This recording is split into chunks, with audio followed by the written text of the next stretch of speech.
NVIDIA didn't sample the 5060, so we bought one while we were in Taiwan. 请问一下，有一个问题，在台湾最想要的 NVIDIA GPU 是什么？常常是在这里，在这边吗？这边。一般用户可能是508、508、5060比较少。OK 好像是的。In fact, even Crisis works on here. Okay, so anybody who's a GeForce gamer, there are no GeForce gamer in the room. Fortunately, they were in abundant supply in the stores, which told us that very few people were buying them. Today, we're reviewing the RTX 5060. We bought one in Taiwan and we bought one on Newegg. Between them, we paid $330 for the Newegg one, $360 for the one from Taiwan. So we're ignoring MSRP and we're using the price we actually paid for purposes of this review. This is a post-launch review by NVIDIA's choice, which means we can use real price data rather than what largely turns out to be fake MSRPs anyway. And after what we said recently about our beliefs about NVIDIA trying to control the narrative for media, we're probably going to be buying a lot more NVIDIA GPUs for the future. But that's okay, because it'll probably make Jensen happy. Nothing gives me more joy than when you buy everything from NVIDIA. I just want you guys to know that. But it gives me tremendous joy if you just buy something from NVIDIA. And that's all I want in life. I just want poor Jensen to be happy. As quickly as possible. The 5060 is about the same as a 3070. The 5060 Ti 16GB we tested in these charts is typically between 15 and 25% better than the 5060 across 1080p, 1440p, and 4K. Against the 4060 Ti, typically the 5060 is either slightly worse or slightly better. They're largely about the same with a swing of about 5% one way or the other. The 5060 is between 6% and 27% better than the 4060, depending on the game tested and the resolution, commonly about 20%. The 5060 is also about 34% to 49% better than the 3060 from 2021. But VRAM is the problem. 8 GB becomes limiting at times and will increasingly become a limiter. There are a couple games where Intel's B580 performs at about the level of the new RTX 5060. Intel still has a lot of ground to gain though, so it's not fully there yet to take the market share, but it's getting closer. AMD's RX 9060 XT will launch soon, so we'll have a review of that one within days. And if you're watching this right before that launch, just wait. You'll have the data soon, and it appears like the 5060 is not going anywhere. There are plenty of options to get one if you still want it a day or two. In this review, we're gonna have data going back to the GTX 1060 6GB from 2016, which means we have had a 33% increase in VRAM in almost 10 years. So that's good, that's great. Let's get into this quick review. Before that, this video is brought to you by Thermalright and the Frozen Prism 360 liquid cooler. Thermalright's Frozen Prism is one of the most affordable liquid coolers on the market and is able to achieve competitive results with a high cold plate convexity that applies pressure centrally to the silicon area based on our testing. This works on both AMD and Intel. We previously benchmarked the Frozen Prism and found that it's overall competitive for its price point. The cooler comes in a few color variations, it has a blackout option and an RGB option, and it's the cheapest liquid cooler we've tested anytime recently that still hits performance markers. Learn more at the link in the description below. Quick overview of the specs. The 5060 remains readily available online even now. It ranges from $300 to $360 commonly, but as of filming this, we are seeing options at $300 and $320 again because probably they're preempting the 9060 XT launch. Those were out of stock when we bought ours. The RTX 5060 has 8 GB of GDDR7 memory on an anemic 128-bit bus. It has 3,840 CUDA cores, theoretically 48 ROPs, but who the fuck knows if they're actually there. And it uses GB206 for this core. It's also on a PCIe 5.0x8 interface, so it's populating half of the available lanes. And in fact, on this model, which is called the Gigabyte Eagle OC, which is not really that OC, it's using a half-length slot. So in the very least, for as many downsides as cutting the lane count in half can have for older systems when socketing this into something as an upgrade from years and years ago, the benefit is it's at least not using a full-length slot. This is about as cut down a model as NVIDIA could have possibly made while still calling it RTX. In our previous video about NVIDIA's shrinkflation, we made this chart showing how NVIDIA's modern RTX 4060 is similar to the GTX 750 in CUDA core percent relative to the larger configuration, and in fact, its RTX 5070 was similar to an RTX 3050 by this metric. If we were to add the 5060 to this chart, it'd be at 15.6% of the full GB202 config and 17.6% of the 5090. So this card is hardly deserving of the GeForce branding, especially GeForce RTX. But as Jensen Huang said, there's no GeForce gamer in the room. That's right, like vampires, they've sucked the lifeblood out of PC gaming and have successfully damaged the gaming industry. But the core remains the anti-consumer behavior, which just kind of brings everyone down. So anyway, on that positive note, let's benchmark this video card. Starfield is up now. At 1080p, the RTX 5060 ran at 66 FPS average and improved upon the 3060 Ti by an impressive, world-rending 3.1%. This is the improvement we came here for. This is why we buy GPUs. In just 5 short years and 1 dead add-in board partner later, the EVGA 3060 Ti FTW3 has finally been unseated by a new 60 class card. Wow, that's exciting. Even more excitingly, the 5060 improves upon the 4060 by 4.1 FPS average. That's such a big improvement that it's almost noticeable. This 6.6% uplift isn't just something that you can get with any technology. You have to actively try to produce this little of an improvement.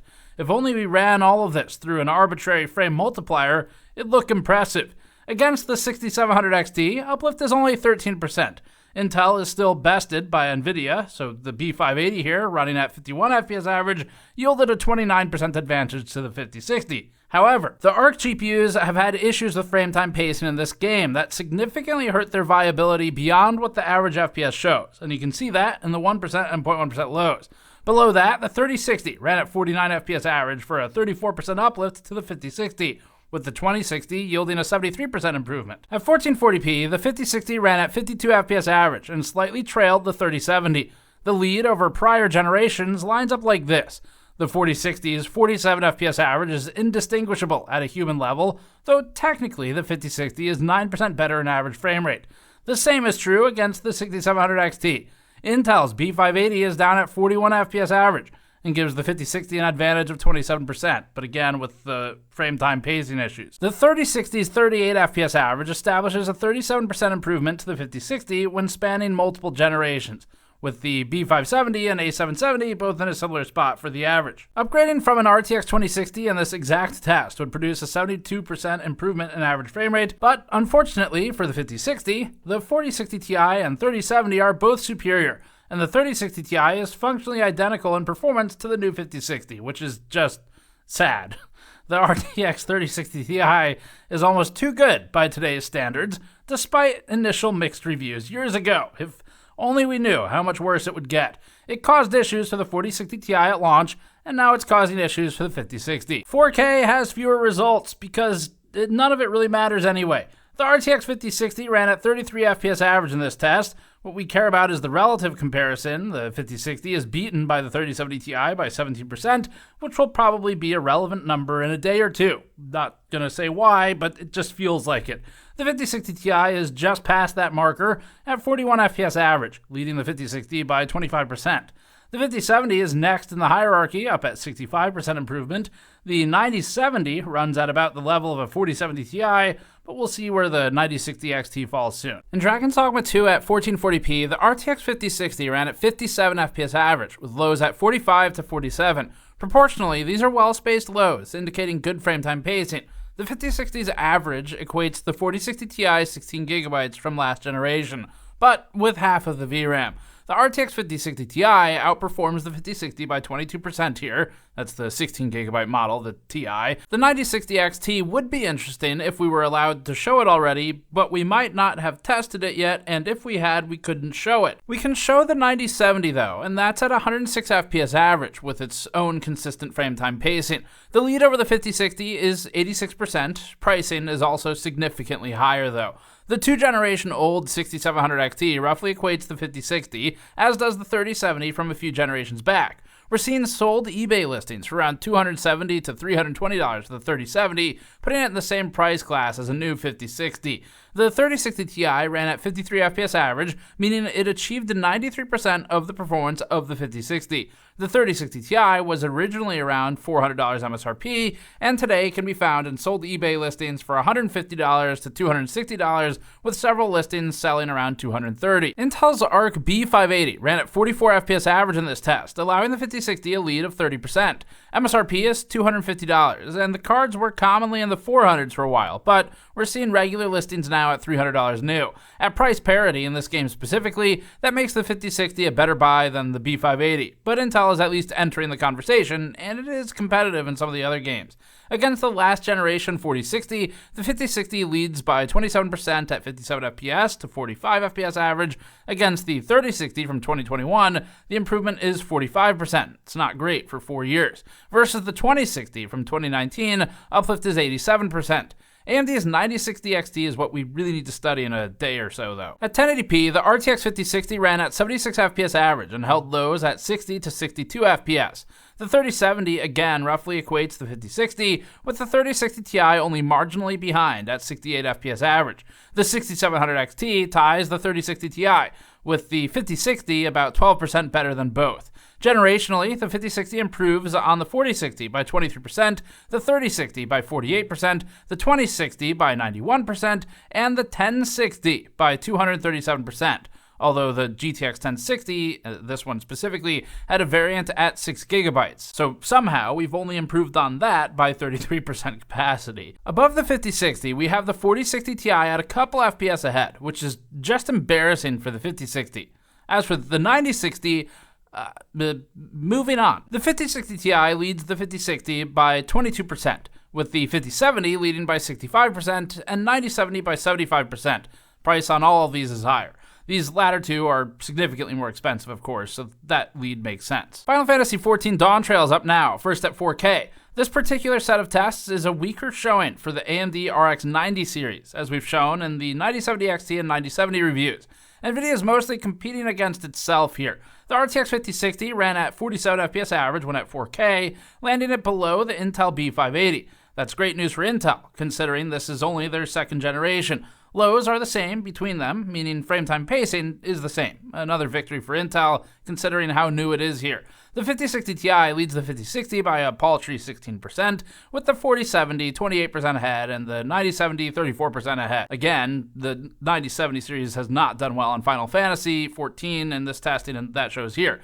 The other direction, the 5060's 47 FPS average leads the 4060 Ti by just 5 FPS, with the 6700 XT just behind that. For reference, sold 6700 XT 12GB listings have the card between $200 and $320 commonly in the US. The A770 is just below that, giving the 5060 just a 16% lead. Generationally, the 5060 leads the 4060 by 28%, the 3060 by 41%, the 2060 by 64%, and the 1060 by 191%. 1440p has the 5060 again tied with Intel's B580, again in an embarrassing showing for NVIDIA. If Intel keeps at it, the company may have a real chance at disruption. The hard part for Intel will be maintaining competitive prices while often using larger dies to be competitive. The 3060 Ti leads the 5060 in another embarrassment for NVIDIA at 3% ahead of the 5060. The 3070 and 7700 XT are next in line above, followed by the 5060 Ti, 16GB at 19% ahead. The gap over the 5060 increases at 1440p versus 4K based on these numbers. Generationally, the 5060 uplift over the 4060 Ti is just 4%, or 21% over the 4060, 39% over the 3060, 56% over the 2060, and 163% over the 1060.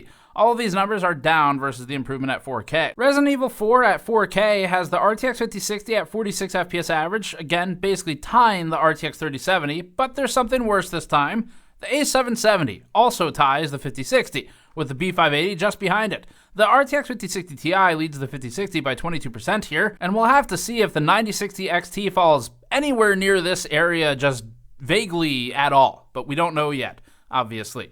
For now, the 9070 is 96% ahead at a much higher base price. Against older parts, the 5060's 46 FPS average has it basically tied with the 4060 Ti and only 7% ahead of the 3060 Ti. The B570 sits down here too, with the 4060 down at 35 FPS average to give the 5060 a lead of 34%.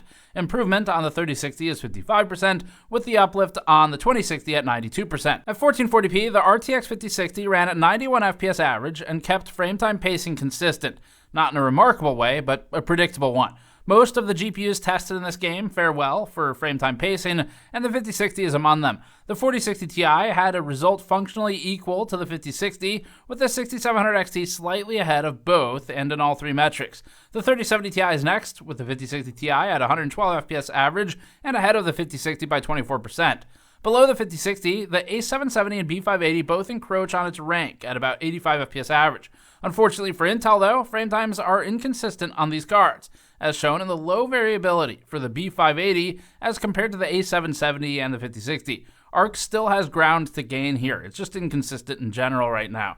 Versus lower down GPUs, the 5060 improves upon the 3060 Ti FTW3 by 10%, the B570 by 24%, the 6600 XT by 28%, 4060 by 31%, and the 2060 by 94%. Black Myth Wukong is up next, which is a title that does particularly well with NVIDIA devices and disproportionately so in ray tracing later. Predictably, 4K is unplayable on the RTX 5060. The 5060 ends up at 25 FPS average. From a relative standpoint, the 5060 Ti has a 23% higher average frame rate, which is consistent with other tests. The 5070 is 59% better here and approaching playability, but isn't there yet.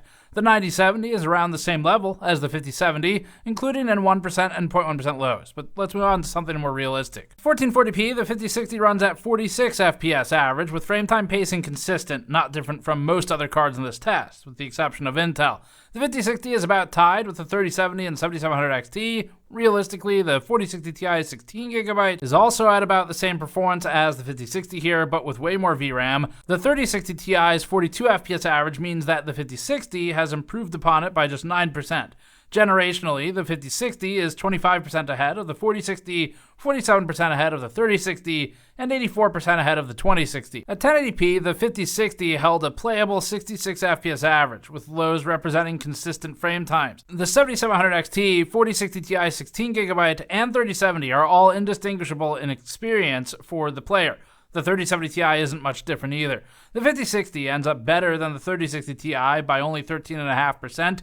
It improves on the 4060 by 21%, and Intel's B580 by 44%. Dying Light 2 Rasterized is up next. At 4K, the 5060 ran at just 32 FPS average and tied the 2080 Ti from 2018. The 5060 Ti leads the 5060 by 21%, and we need to move down resolution to see other cards. 1440p adds a lot of devices to the chart. The 5060 is now at 62 FPS average, performing about the same as the 6700 XT, and again, disappointingly for NVIDIA, the 3060 Ti.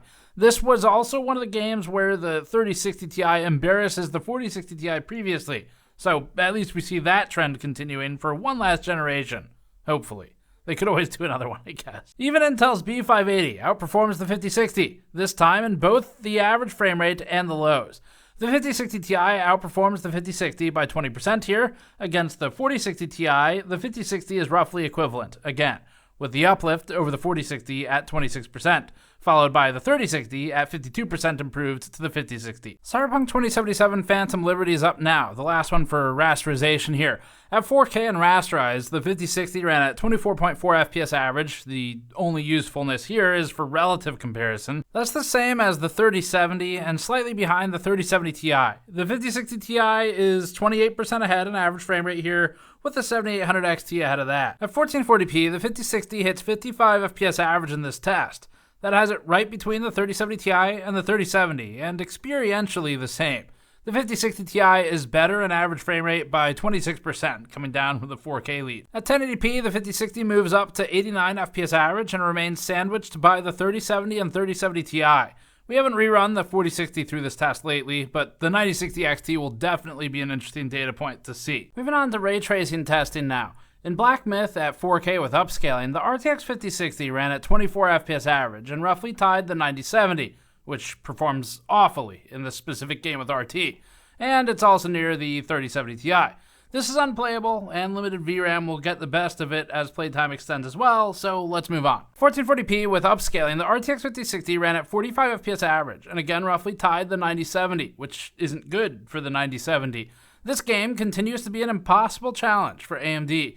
The 5060 Ti leads the 5060 by 20% here, similar to what we saw in rasterized scenario. At 1080p with upscaling, the 5060 now runs at 64 FPS average and is about equal to the 4060 Ti 16GB and to the 3080. This is the original 10GB model. The 4060 also appears on this chart at 52 FPS average, with the 5060 ahead by 23%. The 3060 Ti's 48 FPS average means the 5060 improves on the Ampere card by 34%. Or 77% ahead of the 3060's 36 FPS average. The B580 isn't particularly competitive here either, down at 34 FPS average and around the 2070. Dragon's Dogma 2 with ray tracing and tested at 4K has the 5060 at just 30 FPS average, which we all know humans definitely can't see faster than. That's the limit. That's as much as we can do. It's 30 FPS. And so this card's basically perfect, just like Jensen said. Does that make any sense? And it's perfect. It's completely perfect. It guessed it perfectly. The 5060 Ti leads the 5060 by 18% here, but again, we can't see those frames anyway, so who cares? Let's move on to 1440p for more results we can't see. At 1440p with ray tracing, the RTX 5060's 50 FPS average means you'd be able to run SLI with 2 eyeballs to see that frame rate. That ties it with the 4060 Ti 16GB and with the 3070. The 7700 XT seems like a particularly useful landmark for future benchmarks and reviews for reasons we can't particularly explain right now. It just kind of came to us in a vision. And as for the generational improvement, the 5060 posts a 27% improvement over the 4060, which was previously bested by the 3060 Ti, and a 47% improvement over the 3060 non-Ti. 1080p brings the 5060 up to 67 FPS average when tested with ray tracing. This has its performance experientially the same as the results for the 4060 Ti and the 3070, with the 3060 Ti not that different in experience at 60 FPS average. The 6700 XT is in the same boat as the 3060 Ti here, and over last gen, the 5060 improves by 23% by name only. That's ignoring NVIDIA's name games it plays, where a 5060 is basically like a modern 30 or 50 class card at best. Dying Light 2 with ray tracing and at 1440p upscaled is next. In this one, the 5060 ran at 49 FPS average, with the 5060 Ti ahead by 22%. AMD does comparatively better in this one versus its Black Myth performance earlier, but we need to go down to 1080p for more cards. At 1080p upscaled, the 5060's 72 FPS average has about the same as the 4060 Ti 16GB, but the 4060 Ti had superior 0.1% lows in this set of test passes. The 5060 is about 9 to 10% better than the B580 and the 3060 Ti, so Intel is doing better here than in some other benchmarks. Its lows are also more consistent than some of its previous performances. Against the 4060, the 5060 is 25% improved, or 56% improved over the 3060. AMD's direct competitor will be on our chart within days, so we'll check back for that. But for now, the 7800 XT seems like maybe a reasonable comparison and outperforms the 5060 by 13%. Resident Evil 4 at 4K is up now, this time ray traced and with upscaling. The 5060 ran at 55 FPS average, again roughly tying it with a 3070 and 6700 XT. The 5060 Ti is again around 22% better than the 5060 in average FPS here, with lows improved proportionally. Intel's B580 remains more competitive than NVIDIA probably wants it to be, but it still has some ground to gain to directly compete with NVIDIA when assuming price parity, and this is all just looking at one chart anyway. It's getting there though. AMD's direct competitor will be on the chart soon enough. At 1440p with upscaling and RT, the RTX 5060's 92 FPS average has about equal to the 4060 Ti 16GB and slightly ahead of the 3070 and 6700 XT. The 5060 Ti leads by 22% again. Intel's B580 is still back far enough that NVIDIA has some breathing room, as long as Intel doesn't make a big generational gain with Celestial, but that's a huge assumption to make. NVIDIA has been at this a long time, they're very competitive. Against older hardware, the 5060 improves upon the 3060 Ti's 81 FPS average by a little over 10 FPS, with the improvement on the 4060 at about 30%. As for power consumption and efficiency data, we have that, but we're going to just put that in the 9060 XT review so we have something to compare it to. So check back for the power data and for power efficiency. And if you're watching this video much later after it's published, it would be in the RX 9060 XT review that you can find on the channel. So 9060 XT reviews go up tomorrow. No, you should not buy this right now. Wait for the 9060 XT review. There is no shortage of supply of these, it appears. And if there is, then fuck it anyway. But the 9060 XT, when that comes out, we'll have that review. You'll be able to analyze the full market at this price spectrum at that point. And that's got an 8GB and a 16GB model also. The 8GB model will have all the same complaints, which are that within years, you're gonna run into limitations in at least some scenarios. And you know, it's getting ridiculous. It's beyond product segmentation at this point. And again, my firm belief is that NVIDIA is damaging the PC gaming hobby and PC building. And we explained that in the hardware unbox discussion we had on their channel. So anyway, as for this specific card, we'll talk more about its value in the 9060 XT review. NVIDIA is doing a lot of shady shit right now. It is acting in what we believe to be an anti-consumer way. It's doing underhanded things, we think, with its partners, both industry partners and media. And yeah, we just don't, I mean, like Jensen said. You know, when you're CEO, you have many children, but it's not because we don't love GeForce. But coming down to the hardware itself, we'll have those numbers for you in tomorrow's video. So anyway, that's it for this one. Check back on the channel tomorrow because that's what's really gonna matter. Go to store.gamersaccess.net to support us directly because, I mean, if they don't send us cards, it's fine, we'll just buy them in multiple locations if I have to. And you can go to patreon.com/gamersnexus to help us out there as well. And we'll see you all next time.